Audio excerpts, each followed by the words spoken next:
Copyright is a second step. It is not at the moment of creation. This is before you do a copyright. You're not going to copyright an idea. Even if you hum a song, pay $50 on copyright and wait several months to get a piece of paper. By the time that paper comes, you've already progressed along the way. You want it done within 30 seconds. That's Nadim Rahman, founder and CEO of SongProof, a dual blockchain platform that lets creators timestamp their songs for 99 cents. He believes that if you can timestamp a song at the moment of creation, you can create evidence that the idea started with you. You get a tune in your head and you wake up and you play it, whatever you want to do, you do it, you songproof it. At that moment, you're the only one who's registered to have 100% in the split. A week later, you get together with people and say, hey guys, I want you to hear this. Now, when you tell them that I want you to hear this, you're going in there with the full confidence that you're protected. That's number one. Nobody's going to steal it. Or if they do, you have evidence that, no, you stole it from me. In this episode, you'll learn how to protect your song the moment inspiration strikes, how blockchain timestamps can create a clear digital record of when your song was created, and how documenting your work before sharing it with collaborators can give you more confidence when it's time to create together. Stick around. I'm Bobby Owsinski, and this is my Inner Circle podcast. Tell me about SongProof. What is SongProof? Well, SongProof basically is a passion project for all of us. We are three founders of the company. And my background is in music. And later on, I became more of a tech guy. And I've done a lot of stuff in tech. There's our second partner. Her name is Hina Rizvi. And she's actually an entertainment lawyer from Toronto. And Mario is a well-wisher ambassador of SongProof. He's been with us all the time. So we're the three people who started it. Then I recruited a few more people along the way, the tech people, to actually build the product. So it actually came from a very early personal experience I had, because I used to be a musician, I used to be a drummer and a songwriter. And we did pretty well back in the 80s, early 80s. Somehow, when the music side got into the whole thing, music business side, um, I saw the writing on the wall and I bounced. Yeah, Okay. I get it. So I have first-hand experience on it is how I felt. And roughly, I was, guess, 40 years afterwards, I never forgot that time. I'm still involved with music in every way I can. I still jam time to time with my friends. And but that childhood memory never lost me. And I always felt that I left it for the wrong reason, because my passion didn't go away. I walked away from it. So I took it as a passion project that, with all my tech knowledge that I've gathered over the 40 years, is there something that I can do? And this idea really came as a spark of inspiration overnight. Just one night I was thinking about it, and it generally is. It really came in a dream. I know it sounds weird, but it really literally came in a dream, and then got up and I started thinking about it. Then I did my own stuff. Then I pitched it to a few people. They couldn't understand what I was talking about at the beginning. So then I said, okay, let me set up to actually put my idea on a piece of paper. And that's how the whole thing came about. And the other people joined along the way. And essentially what it is how do you protect your intellectual idea or your creative idea at the moment it hits you? Now, that could be in the middle of the night because you have a guitar lying beside your bed. We've all been there, okay? You can't time when you feel creative, when something hits you. It could be some lyrics that you heard in your dream and you're telling yourself, this is the best thing I ever wrote. And you're telling yourself, I know I'll forget it in the morning. Yeah, right. Okay.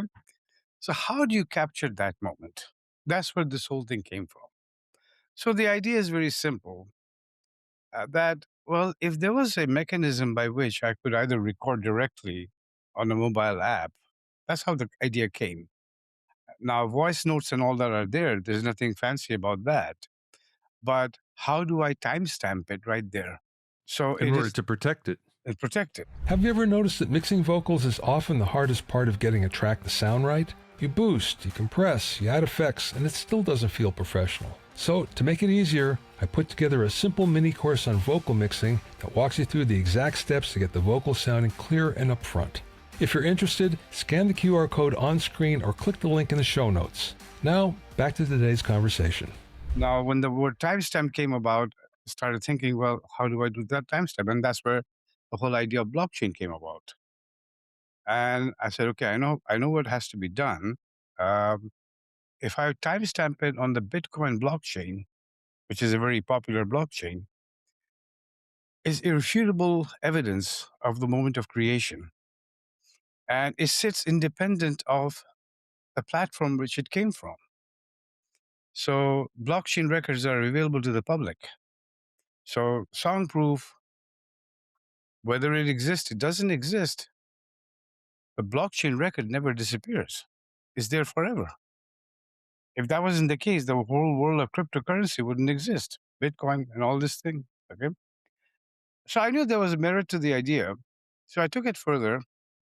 Then we started introducing, well, okay, so that's fine. Timestamp, real time recording is fine. Split sheets. That's a big problem. How do we record the split sheet? And that whole idea took us into the Polygon blockchain, where you can actually do a smart contract. And that idea took some shape. Then you have Polygon blockchain, you have Bitcoin blockchain. Okay, now how do you marry them together? So is dual blockchain verified, time stamped with a QR code that sees right into the public blockchain, which you can present it to a court as an evidence. And it is true, it can be, because many, many courts accept it, and more courts are accepting it. And the whole idea is to basically prevent the dispute before it starts, or walk into a publisher with a little bit of bargaining power. So that was the whole idea. The next challenge was, okay, so the minute you talk blockchain, crypto, and all that, you lose half the people. So I said, no, that'll be all invisible. That's what we manage on the back end. On the customer facing side, there is no crypto wallet, none of that stuff. None of that stuff. There's no subscription even. I said that no, I don't want subscription because everybody's got subscription fatigue. But it'll be you just buy as you go, or you can buy blocks of it. If you don't ever use it, you never use it. We don't want your credit card that we're going to charge over and over again. So you just pay for what you want.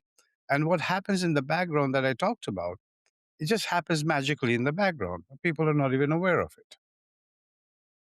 And what is very interesting is that not only do we timestamp the details of the smart contract or details of the split sheet, and we timestamp it on the Bitcoin blockchain, we do the same treatment with your audio file as well. So your actual song lives in the blockchain. Okay, so you're not just giving it metadata, so to speak. You're giving it the audio file, and the audio file is a verification. Basically, this is the song. So if you have beats, you have stems, you have this, you have that as a part of your whole audio file. So it's not trying to segregate and trying to defend yourself on a segmented basis. You have the entire thing right there. So that anyhow, that idea really caught some people off guard. They said, "Hey, how come nobody has it?" Then we did a lot of research to try to find out who has done it. Well, there's a few companies that claim to have done it or something similar. Early on, we found a company that tried to do this, not exactly the way we're doing it, but they were using some Chinese blockchain. But they were not really talking about the split sheet. It was a mix up of what I explained versus what they did. Didn't really go anywhere, as far as I know. They kind of launched it and it didn't go anywhere. So this idea of SongProof took such a life of its own that, given my tech background, because I've been in Silicon Valley most of my life, I've been in and out of that circuit many times, so I know how that thing works. Contacted a patent attorney. We actually have a patent pending on this idea in the US. So it hasn't been granted yet. We applied for it last year, but it'll come up for review this year. And everything that we've seen so far, nobody's actually put those two dual blockchain together. Yeah, That's unique, and I'm glad you explained that because that was going to be a question of mine. Why the two blockchains? But you explained it. It's for the song splits. The song splits. The song splits. I write a song. I'm here with my writing partner. We write a song right now, or no, let's actually make it something simpler. In the middle of the night, I get an idea. I get up and I do this, and I go on SongProof and I register it. Well, as we all know, songs evolve and they change over time. So, what my original idea might have been could have changed substantially till the end. So, how does that work then? How do you resolve that? Sure. So you're talking about versioning. So basically, what ends up happening is that, and I'm going to bring in a topic here, which is not necessary at this moment, but I have to bring that in. That our cost is so cheap; it's 99 cents per song. That is, if you buy a package of 25, literally becomes a buck a song. So, and most people that are buying packages, 90% of them are buying the $25 pack. They're taking a lot of legacy stuff and they're songproofing it. So coming back to the versioning, so you get a tune in your head, and you wake up and you hum it, play it, whatever you want to do, you do it, you songproof it. At that moment, you're the only one who's registered to have 100% in the split. A week later, you get together with people and say, "Hey guys, I want you to hear this." Now, when you tell them that I want you to hear this, you're going in there with the full confidence that you're protected. That's number one. Nobody's going to steal it. Or if they do, you have evidence that no, you stole it from me. And take it wherever that goes, but at least you have evidence. Now, when you sit down with the people and say, let's do a version two of this.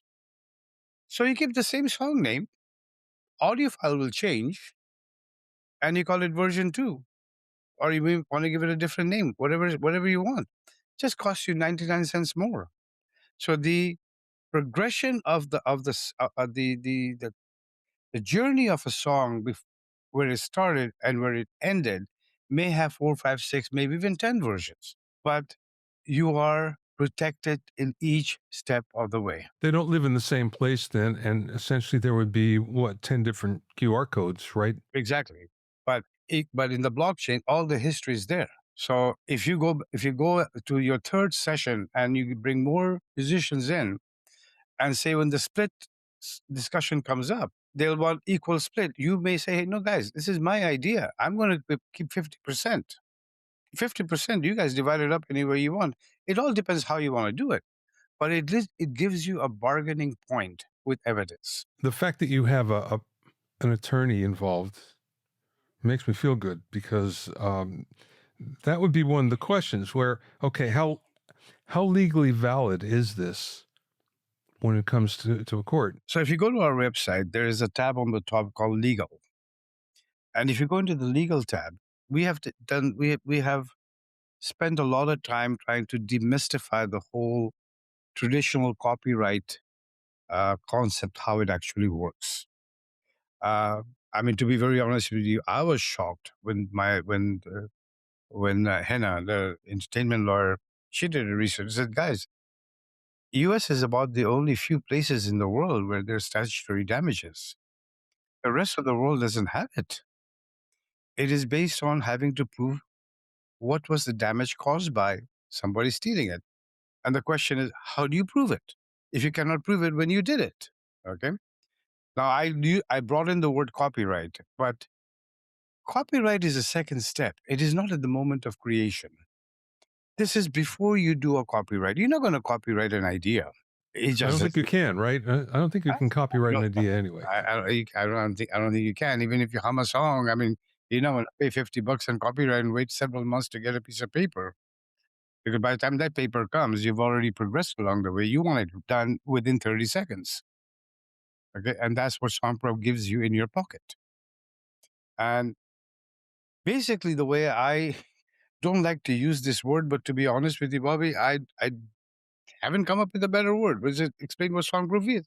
Songproof is. I said, it's the birth certificate of your song. I love that. That's great. It literally is the birth certificate of your song. Make sure you use that in your marketing. That's wonderful. you know, I mean, that explains it. That explains the whole thing right there. that explains the whole thing. Okay, so I think the big question here for a lot of people will be, I understand, but many people probably listening don't because they don't understand how copyright works, and they'll go, "Well, does this replace copyright?" No, it does not. It does not. However, in US, the distinction is extremely clear because a blockchain certificate will give you proof of evidence, and it is there to prevent dispute. Uh, but it does not carry any statutory amount with it. Uh, so you still should copyright the song out of those versioning that you do if you want access to the $150,000 statutory damage, which the lawyers would like to be involved in because they're going to get they're going to get their cut out of it, right? So they'll take that on. I mean, you've been around the circuit many years. You know how this works. You walk into a lawyer's office, like, I got nothing. I don't have a copyright. I said, why you wasting my time? But that is true in US. But majority of the world does not even have a statutory amount. A lot of the places in the world doesn't even have an enforceable copyright law. And we are in 50 plus countries right now. We only launched like 2.5 months ago. And every day I look at it, I say, where are these people coming from? From Africa, from Middle East, from Europe, from South Asia. Of course, US and Canada is there, which we thought our majority of the customers are going to come from. And they are. They are the biggest portion. But we get Nigeria is blowing up because they don't have any copyright. And it's all export music. Okay, if you don't have copyright, then here you go. This is perfect. This is perfect. And they cannot come and do copyright in US. It's too expensive for them. But at least they have evidence. This is a universal time code that no court in the world can deny because it's UTC based, universal time code, not local time code. You know, it's funny we're talking about attorneys and money and statutory. I remember doing a session with the bass player from a fair. It wasn't a famous band. It was a band that everybody knew, but they didn't. They never blown up. And I talked, and we got to talking, and he was telling me about a song that was very big on the charts at the time, that they were sure that was copied from something that they did. I said, "Well, why aren't you suing them? Why aren't you, making an infringement case on this?" He says, "No, we're waiting until it gets as big as possible, and Then that, go after it. yeah, and that way, all the attorneys will want to be in on it." Makes sense. Huh? Unlike US, if you have a copyright, at least you'll have an attorney willing to talk to you. Yeah, right. But in the rest of the world, that's not happening. They won't give you the time of the day because, sadly, most musicians are not wealthy when they're starting their career. They're struggling in one form or another, and they don't have to. They don't have the retainer that a normal lawyer would require. You mentioned before about uploading an audio file. Is that stored on the blockchain, or is that stored somewhere else? That is stored in a separate server, but the binary format is stored in the blockchain. So we take the binary image of that file and is put in the blockchain. But the server that it stores in, which is controlled by SongProof, even we don't have access to it because this is proprietary to the user. On the user side, they can always listen to their music. I have a master dashboard, but I can't access anybody's song. It's all grayed out. Well, of course, you'd have to do that for your own protection. Yes, that makes perfect sense.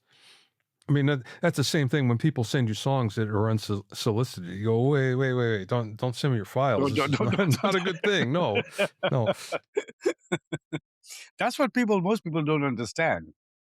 That it's not the sender who's got the issue. The receiver also has an issue by getting something like this. One place I think this could be very useful is like on YouTube with takedown requests, which are the bane of everybody's existence. Yep. And this seems like could be very useful if they actually recognize this. Well, that question was raised to me many times over the last 1 year. And takedown notices is something that I went after because I saw a lot of challenges in that discussion, that when a takedown notice happened, the way YouTube handles that customer relationship is not good, in my opinion. Not good. It really is not good. They kind of wash their hands away and they say, well, he said it first, so he stays until you say otherwise and prove it. And the question came up with how would a songproof certificate or songproof data at that time help mitigate that? So my question was very simple: that are you really going to tell me that Google will not accept blockchain as a valid form of evidence? I mean, that kind of sounds funny. What would you do then? Would you send them the QR code as Yeah, proof? yeah. There's an actual certificate in your catalog that sits there, and the certificate has the two QR code. And we also have something called a proof.zip that you can download. It's all part of your catalog. And the proof.zip goes to the lawyers. So you'll send them the QR code and you'll send the proof.zip. Then let them figure it out because it's a tech company.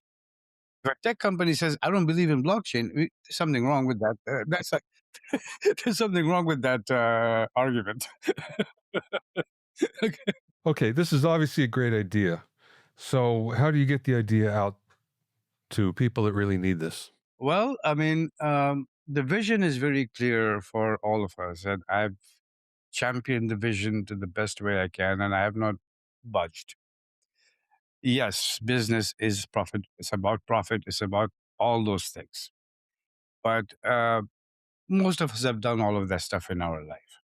This is giving back something to the community that a lot of us who can relate to this story ran away from. So that's why we kept the price so cheap. And Bobby, you wouldn't believe how many people told us, dude, you can charge 10 times more. Okay. I said, no, I don't want to do that because then I'm no better than anybody else in this game. And so the idea is, how do we get it out there? So we're doing our social media, general social media, and appearing everywhere we can, like your podcast, for example, which we're very thankful for. And we just want the word to spread because I think this is a very valuable tool, not only in North American context, on a global context. One of the things I've noticed is younger versus older founders, just in general. And when it comes to money, where the older the founder, it seems like the less concerned they are with the profit, and they're more concerned with making the product available by a lower price. Yeah, well, I fit the demographic. Yeah, yeah, yeah, that's right. And the reason why I say that, I have a friend that's creating a new social network that isn't. It's entirely different than anything that's out there that is going to make it kind of easy for people. So and it was the same thing. It's like, no, we have to do this so it's reasonable, and we'll make it a lot of it free. And then, if you go past a certain limit, then you pay, but it's not that much. And it's like everybody was telling him, well, you can do more, especially the VCs. VCs Oh, were saying, yeah, yeah. more. Yeah. So, no, this No, is okay as is. Yeah. there's a funny story I got to tell you about that Yeah. side of the thing, but can you go ahead? I mean, but No, no, no. Go ahead. Go ahead. I want to hear it. I completely get it. I mean, you're right. At a certain point, it's not about profitability. I mean, it matters because you have to keep your company going. Uh, but at one point, it becomes really about it's a marriage between legacy and profitability, and that's a very interesting situation when you reach that point in your life. And most people probably will not be able to understand it unless you've seen both sides of it. And I've been lucky enough that I've been successful in my tech world. I've seen exactly what you're talking about, the VCs. I've seen it. I've seen people literally jumping off building because of those types of situations. It's ugly. It's really ugly. And when people ask me about investment in Songproof, and I say, listen, I'm open to it, but I'm not chasing after it. I'm not chasing after it because it has to make sense. I'm not going to do it for the sake of just getting money. And it's all self funded to keep them out.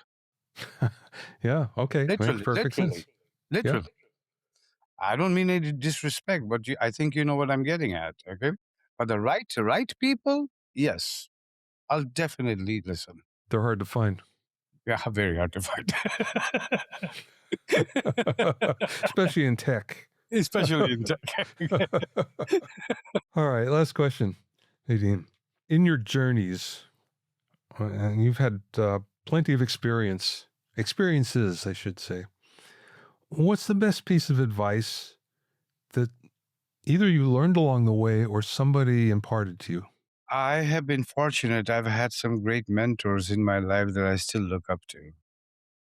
And I think one of the biggest advice I would give young people right now, or anybody listening to the podcast, that you're not going to get all the answers. It's not possible. Your job is to find the right mentor who you can trust, who is out there looking for your best interest, gives you good guidance. That's number one. If you find a good mentor, you're 50% of the game there. The other 50% really comes down to, and these are very cliche words, but I have seen it in my life and it does apply. That's why I can say it. That if you chase money for the sake of chasing money, you may get it, but that's pretty much it, man. And then one day you're going to wake up and you're going to realize, why am I going to get up next morning? And it does happen. But if you do something for your passion, whatever that may be, most likely money will follow you because you don't realize the work you do because you're enjoying it. But yeah, but nobody can give you a timeline like a paycheck. That's the only problem with that. All right. Finally, how can people find Songproof? Very simple. Just go to songproof.com, is SONGPROOF.com. And our social media is there at Songproof. That's our Instagram handle. And if you go to our homepage, if you go to the footer of the page, all our social links are there. And pretty much everything is there that you need. And we are trying to stay very active with our social media outreach. We are constantly putting new stuff out there, and we're getting some very good response. And I would urge people when they visit our website, sign up. The first song is free. You don't even need your credit card. You just register. You can register your first song for free. If you like it, then buy it. You can buy one song for $2.99, or you can buy the $25 pack, whatever you want. We don't ask for we don't. It's not a subscription, so there's nothing to worry about. And apart from that, take it for a spin. And there's a tab called Legal on the top navigation bar. I would encourage everybody to take a look at it because that really would give a lot of clarity in this whole copyright world that they're going to eventually have to enter, especially in the US because of the statutory um, gain. The rest of the world, we have actually broken down all the countries more or less as much as we can and show them that, listen, that statutory is very unique to US, but the rest of the world doesn't have it. And we've also showcased the courts who have agreed to it, who are actually admitting uh, World Intellectual World Intellectual something Forum. They actually have recognized blockchain as a solid form of evidence. And that spans all over Asia and Europe. And US has also allowed the same things to happen. We are right at the right time. That is growing, we are growing. So it's a pretty interesting thing when you see that in business, because that doesn't usually happen. Well, it's a great idea, and it's something that's very useful, and the price is certainly right. So good luck with it. Thank you, Nadim. Thank you so much, Bobby. Really appreciate it. Thanks for listening and being in my inner circle. Remember, if you have any questions or comments, you can send them to questions@bobbyowsinski.com. You can also learn all about the latest in music, audio, and production news, and find out about openings for my latest online classes at bobbyowsinski.com. This is Bobby Owsinski. I will see you next time